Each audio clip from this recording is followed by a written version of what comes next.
All right. Good evening, everyone. Welcome to Benjamin E. Mays High School's Go Team meeting, where we will follow the agenda as has been emailed to you and publicly noticed. I would like to remind everyone that this is a meeting of the Go Team. Only members of the team may participate in the discussion. Any members of the public present are here to quietly observe. For members of the Go Team, please identify yourself when you speak. I am pleased to call this meeting of the Benjamin E. Mays High School Go Team to order at 5:20 p.m. Our first order of business is to call roll. The secretary will now take the roll. Good evening, everyone. And all right, Principal Garner, Present. Aquandra Morris, Present. Kaya Boss, Siobhan Brown, Sonia Lewis, Present. Jasmine Smith, Present. Rejoice Jones, Kimberly Jenkins, myself, and Tamar Eccles. All right, Ms. Jenkins, is there a quorum present? Yes, there is a quorum present. Perfect. Thank you. Our first order of business is to approve the agenda. This was provided to you through email and on the school website. Are there any changes to the agenda? May I have a motion to approve the agenda? Motion to approve the agenda. I motion. May I have a second? I second it, Sonia Lewis. All in favor, please say aye so that the Aye. secretary can record your vote. Aye. Aye. All opposed, please say nay. Or any abstentions, please say abstain. All right, thank you, everyone. We will now review and approve the meeting minutes from our last meeting. The minutes have been provided to you. Are there any corrections? If there are no further corrections, may I have a motion to approve the previous meeting's minutes?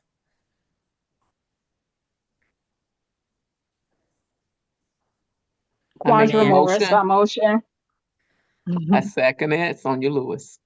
Thank you. All right, those are our action items. We will now move to the discussion items on our agenda, which are the 2024 Spring Map results, the BASC results, and our needs assessment. Principal Garner.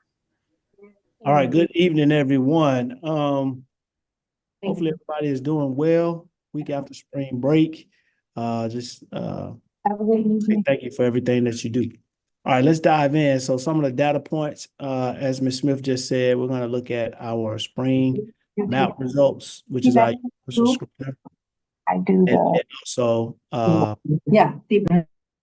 going to compare our fall and spring map data. All right, next slide.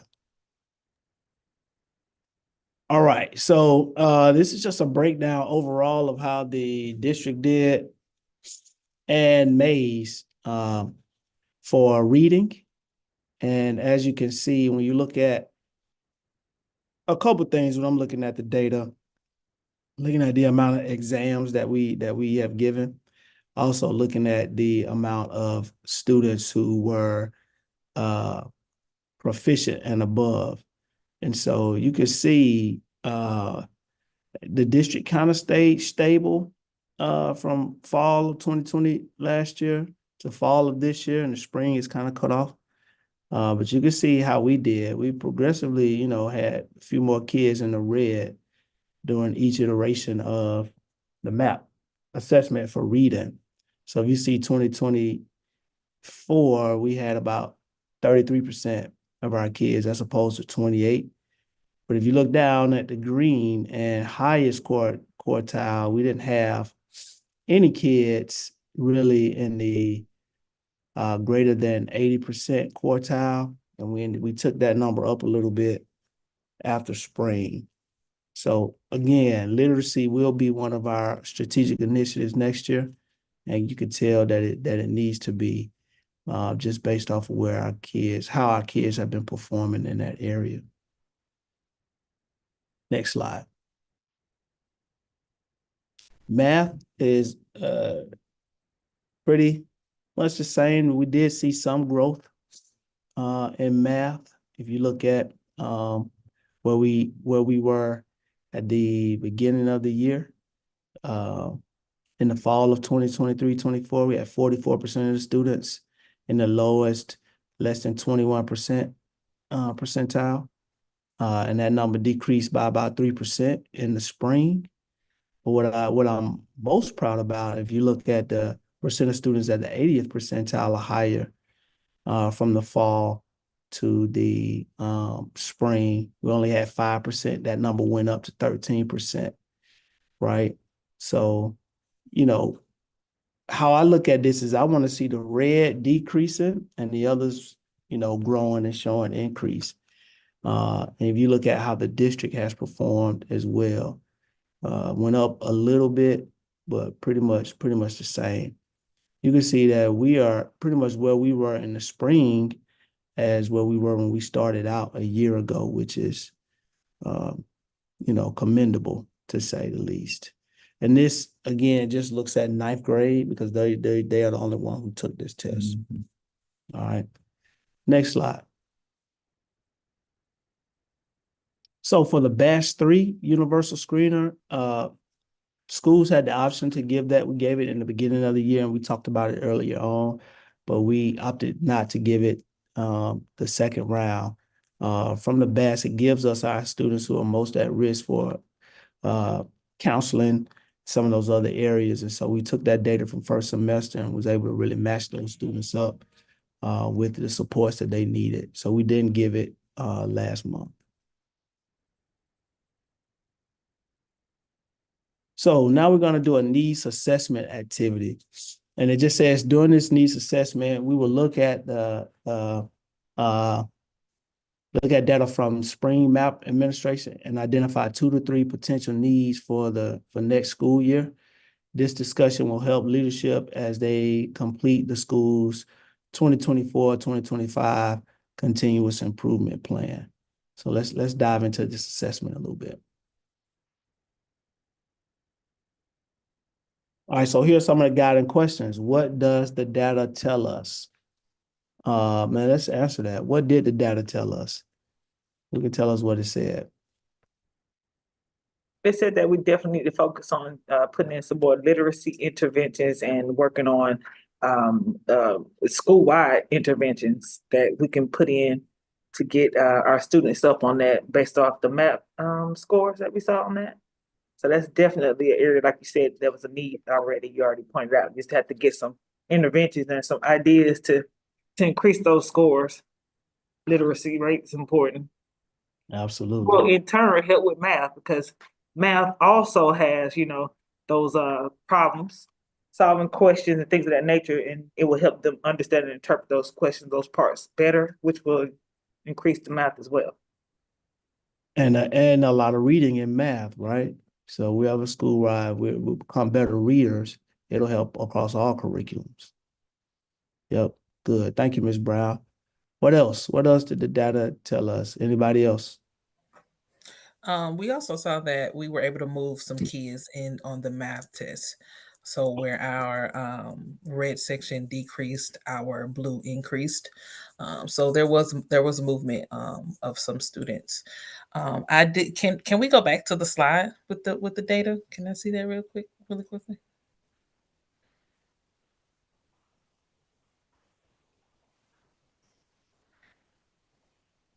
And then okay, and then can you go to the math? Okay. I was trying to see if the number of the amount of kids changed. Like if we were, I guess that's something to celebrate that we were able to test close around the same number of students, so we're not missing any kids. And then two,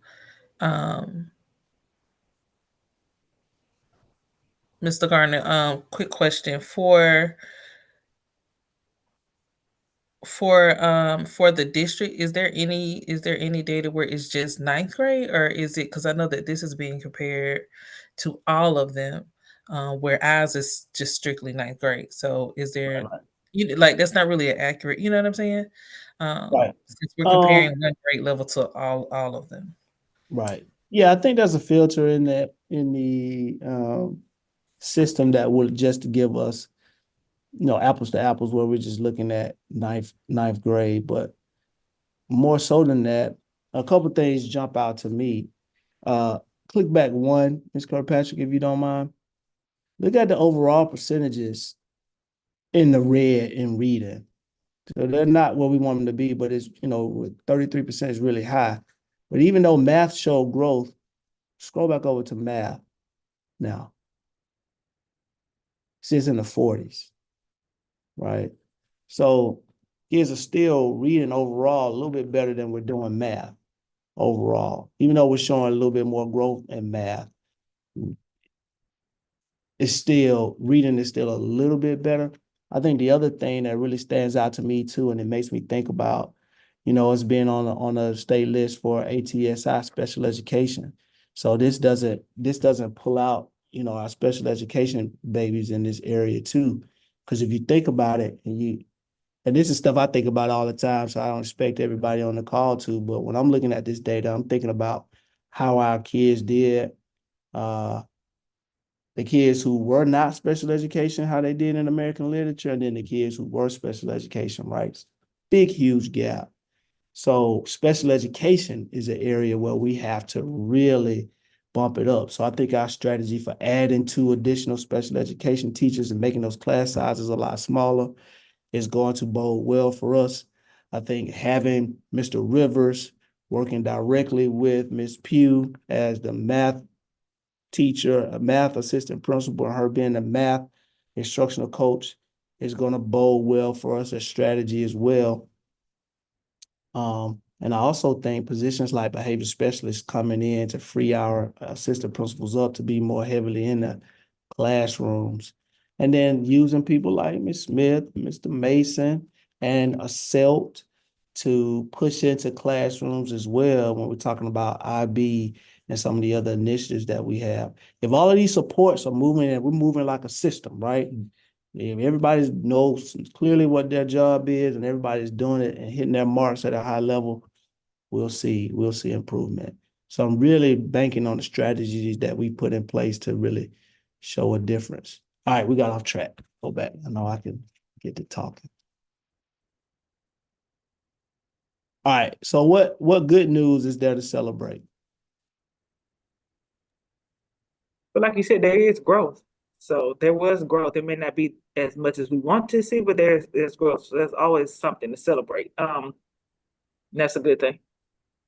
I agree.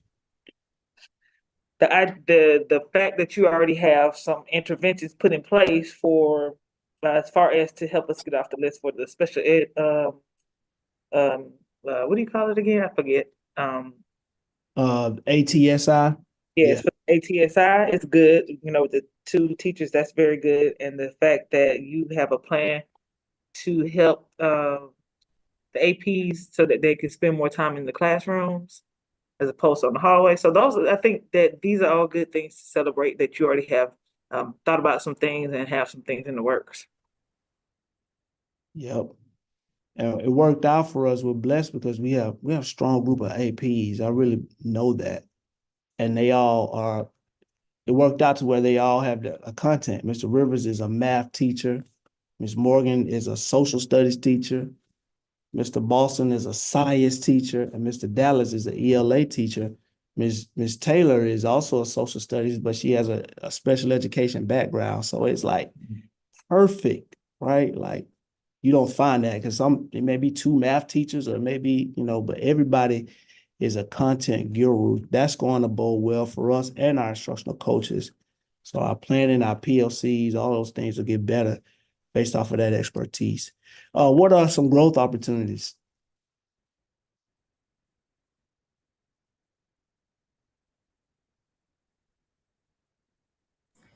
I think we can definitely push some of those kids out of the I can't remember the color now. Is it like yellow and green or something? We can if we can move kids into the higher section, the blue section in math, we can definitely move them from the yellow and whatever the other color was into the blue. So all of our strategies, the new programs we got coming up, small groups, all of that, I think will lend to us growing because a lot of the kids who scored low in reading also score low in math. So targeting them both at the same time, I think, is how we need to increase those numbers. All right.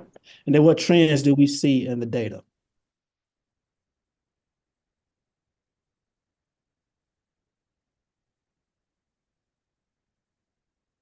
Do we see any trends?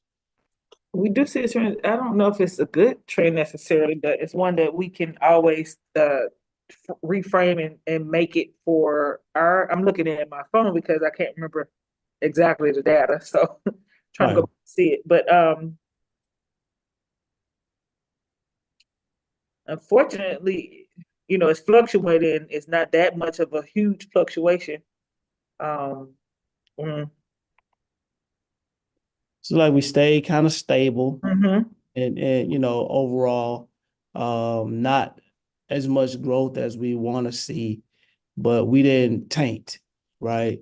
So that says to me that something, our students are retaining some of the information that they've gotten, which is good. We did see a trend of kids increasing in the top tier in both content areas, which is also a plus.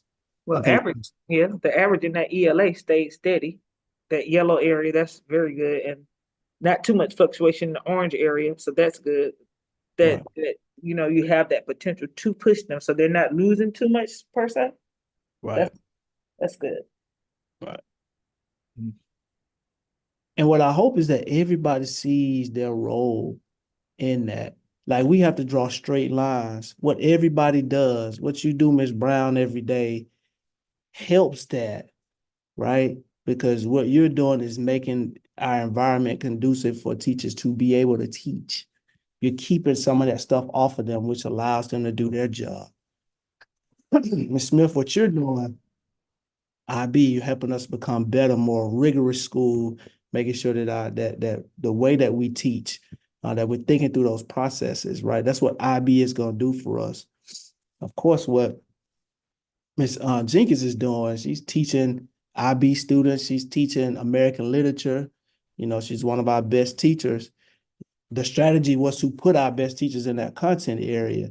So it's directly impacting instruction. What Ms. Lewis is doing, I don't know if you guys got a chance to see all of the numbers, preliminary numbers for the amount of kids that were passing the end of pathway assessments. Mr. Calhoun numbers are through the roof. Ms. Simon's numbers are up tremendously. Ms. Barron's numbers stayed the same. Ms. Lewis plays a role in that, and making sure that those kids are ready for those in the pathway assessments. And so I want everybody to know that everybody's job, even our custodians, everybody's job is super important to our bottom line, which is student achievement. It really is. Everybody needs to understand and know that what you do is important, and we need you to do it at a high level. All right. Okay. Next slide. And then y'all, my wife is going to, my little girl's play is today. I gotta to it. All right. What are 2 to 3 needs we can identify based on our data? Come on, Ms. Brown, give me one of our needs.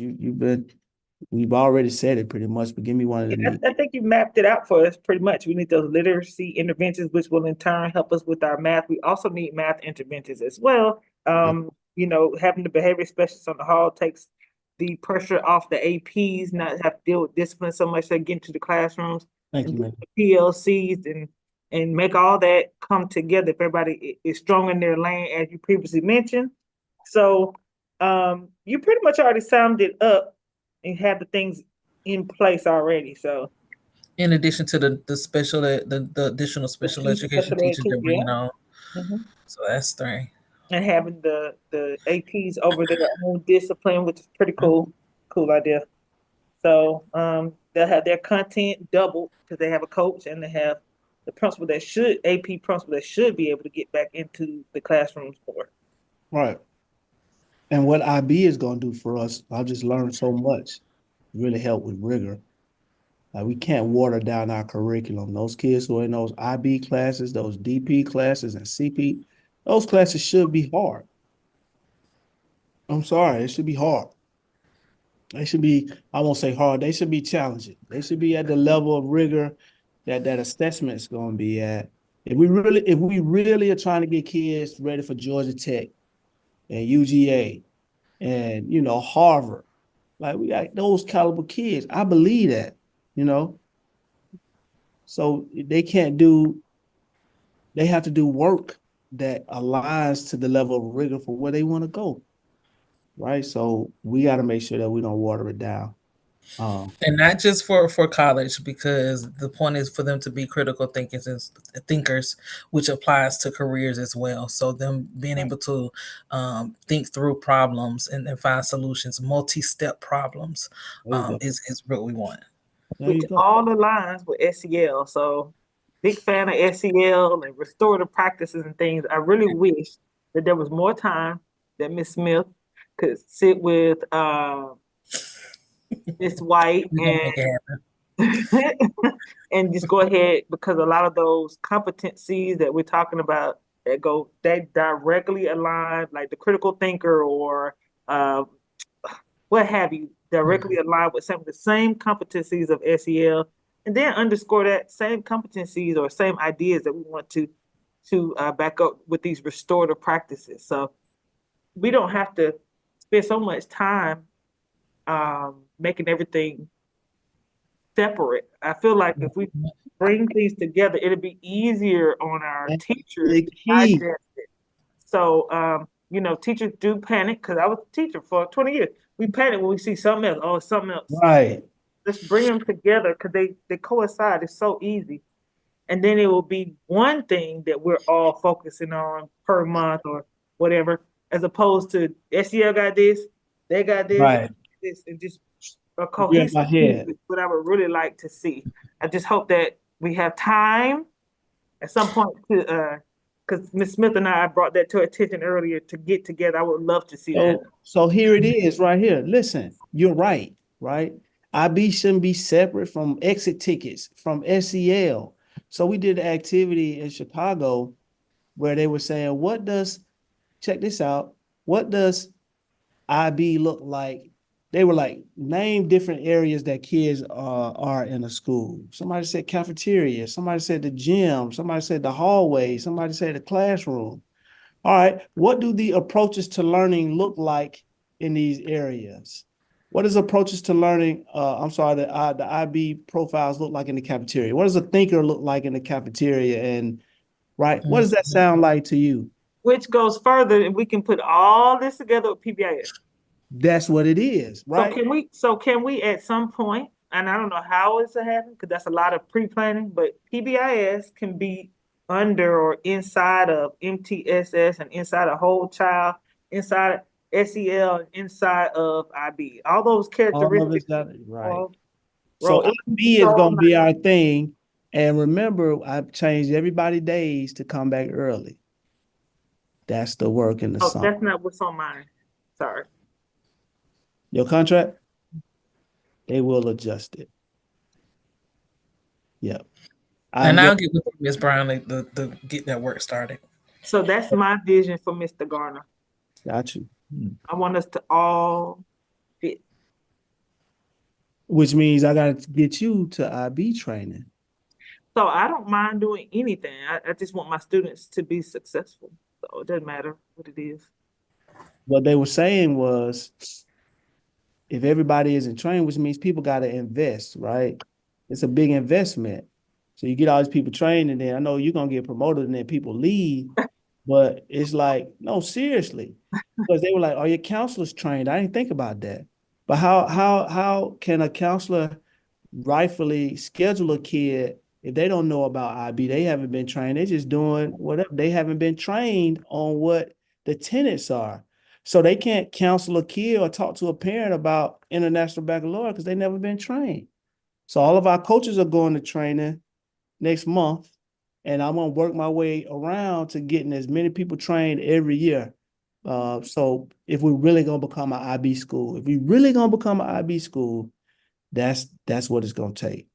All right, I'm sorry. Did we identify 3 things? I think we identified several, what are 2 things? All right, next slide. Okay.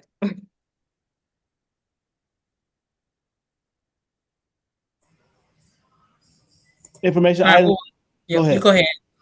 No, I it's principal's report. Principal's report, yeah.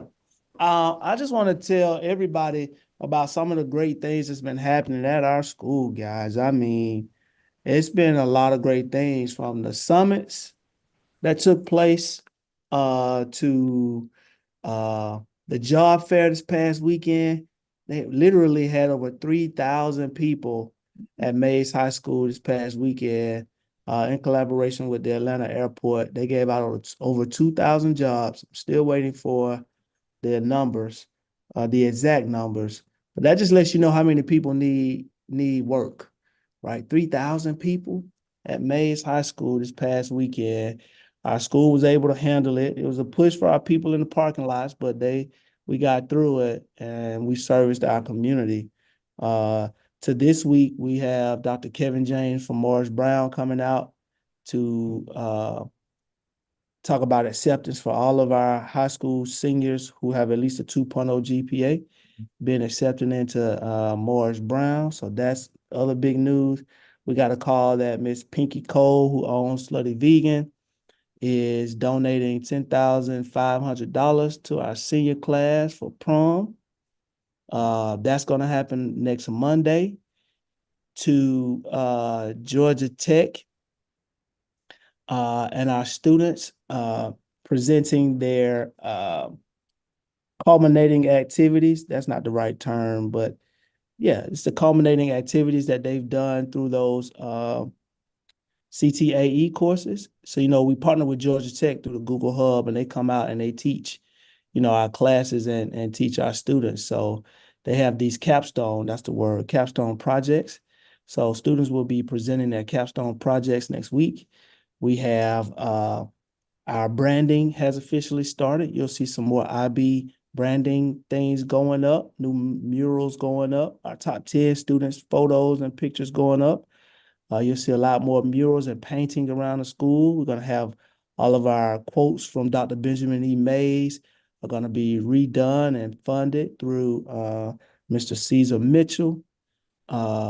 Mayor Shirley Franklin and Andrea Boone have another trip to FAMU for a group of students that is coming up. Rattlers, FAMU, baby. Yeah, I mean, I'm missing probably 5 or 6 other things. This is really a blessed place. It really is. A lot of people pouring into our school and a lot of people pouring into our kids. And that's what we want. So I think that's all I have for principal's report. Oh, we submitted a proposal. We will have an asynchronous day on May 23rd. That's graduation day. So I'll get that information out soon to our communities, but asynchronous day, May 23rd, so that everyone can attend graduation and not, be in a rush. All right. I think that's all I have. We are in the middle of Go Team elections, so candidates are at apsstrongschools.com. Voting is actually started today through the 25th. Households are sent a unique link based upon information in Infinite Campus, and school staff will be sent the link to their APS email addresses. So please vote. Don't forget to complete your end of year surveys. Principal feedback survey is available now. Check your email for the link. Go Team Satisfaction Survey is available on May 1st. And then don't forget to complete your required trainings as soon as possible. Contact the Go Team office with any questions that you may have. Public comment. I know I have Mr. Tom Dorsey. Mr. Dorsey here. Mr. Dorsey is a walking historian, guys. I mean, he's shown me he's had a very successful photography business in the city for many years. And he was just showing me some really cherished photos of Ambassador Andrew Young and his family, to Hank Aaron, his wife, inside of his home, to graduation photos of students from Mays, to Keisha Lance Bottoms when she was in high school. So everybody went to him for photography. Even white kids from Buckhead. Even Over 35 different schools, we got the cream of the crop. Word of mouth had nothing to do with me. It had to do with the youth. They were preparing me for what I'm doing now. So, Mr. Dorsey, it's public comment. Did you have any questions for me or for the team before we end our meeting? No, you guys impressed me. I'd like to be included on discussions and things, just so I can share my ears and relate, because I'm a research freak, by the way. Yes, sir. And that's why I'm curious. I want to know how the things fit, because some ideas did come through my head while I was listening here, but I don't have that authority. I can't do that. But if I'm permitted to sit in on meetings, first of all, I was in Excuse me. the Social Emotional Learning's Standards Committee. Mrs. Kostarfin asked me to be a civilian in that committee. I was on the design team for Best Academy and Coretta Scott King. When they were, got it. Yeah, and that was before I got involved in mentoring. It was just, I was in the right place at the right time, and I volunteered, and things just went the way they were supposed to. Bottom line, there are no accidents in life. All of the parts, they bounce together, and once you understand that craziness, you become more successful with everything you touch. It becomes easy. There you go. We heard that. And this is from a gentleman who's lived past 80 years. So definitely want to listen to that wisdom. Guys, I got to get to my daughter's play. So if there's not anything else, I know I don't end the meetings, but turn it back over to you, Ms. Smith. Thank you. Just two things really quick. Our middle years program verification visit for Mays High School and Jean Childs Young School is upcoming next week. It is April the 22nd through the 24th. So we would love your support for this. In addition to the personal project, which is an NYP culminating project, we are looking to have our exhibition on May the 14th. So that is forthcoming as well. So we're really excited about what's happening. So that is all that I have. We have reached the end of our agenda. Is there any additional business at this time? May I have a motion to adjourn the meeting? Quandra Morris, a motion.